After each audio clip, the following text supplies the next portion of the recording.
Which, by the way, side note, a conversation we must have, and Brother Pojo, I don't know how we do this. We need to convene the leaders of this continent to talk about this visa story. This is a disaster. And let me just say the following. I struggle to understand why I can land in Paris, get on a train, and end up in Brussels. But if I want to move from Joburg to Gaborone, I must produce a passport. Who's the genius that came up with the scheme?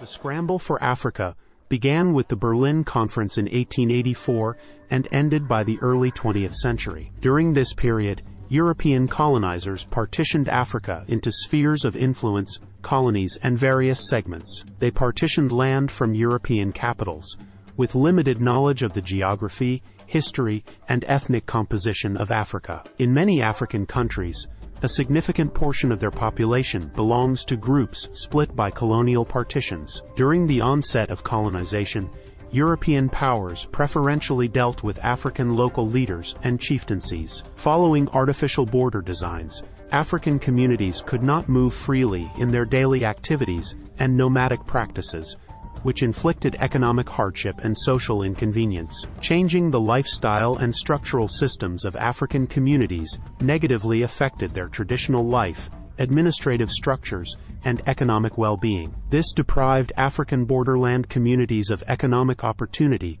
by hindering their movements and forcing them to live differently than their traditional life. For example, many Africans are pastoralist and nomadic people that need vast land for grazing and water. However, artificial borders limited borderland people to herding on limited land and forced them into resource competition and confrontation due to limited mobility with other borderland peoples. It's my own humble opinion. That is to say, I might very well be incorrect, although I doubt it. One of the things in my mind that's missing in this season is a patriotic, flag-bearing, strong group, not only of men and women, but of Nigerians, who understand in the African context what Nigeria is. With the greatest of respect, I think in large part, the average is so distracted by internally what's going on. You're missing who you are in the global context of your continent.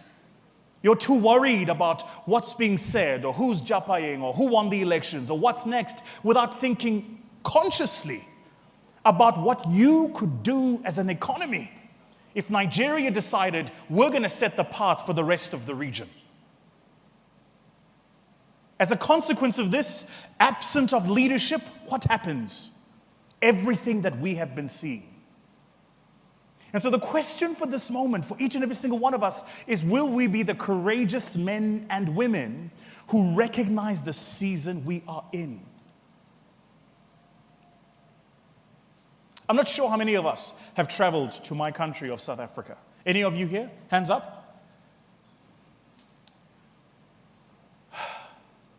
When you do, and I hope for all of you that you do, which, by the way, side note, a conversation we must have, and Brother Pojo, I don't know how we do this. We need to convene the leaders of this continent to talk about this visa story.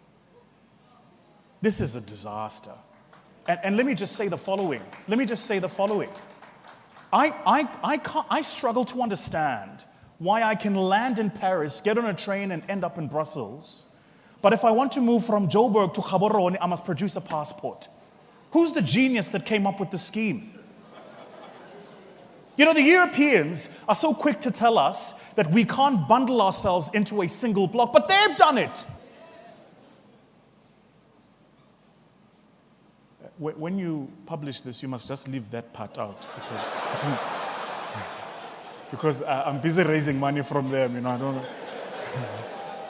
They're going to say, he's too radical.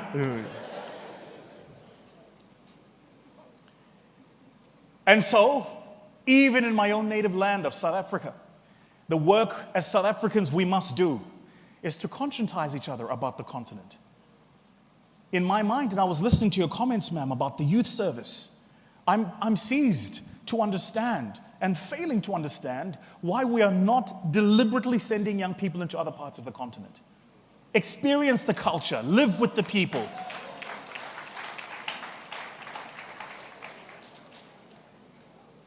To come here, to be here in this beautiful country, I had to go through Ethiopia.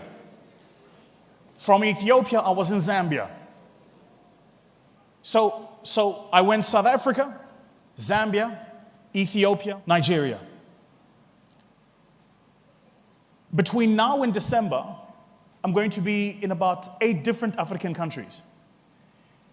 In that same time, it's going to be easier for me to do 5 different countries in Europe than it will be to do 2 different countries in Africa. Less layovers, less time. I'm sorry, can we just pause? Just one moment, pause the time. Who designed this nonsense? Who wrote the script? I have a theory. And here is my theory. You only lock the vault where there is money.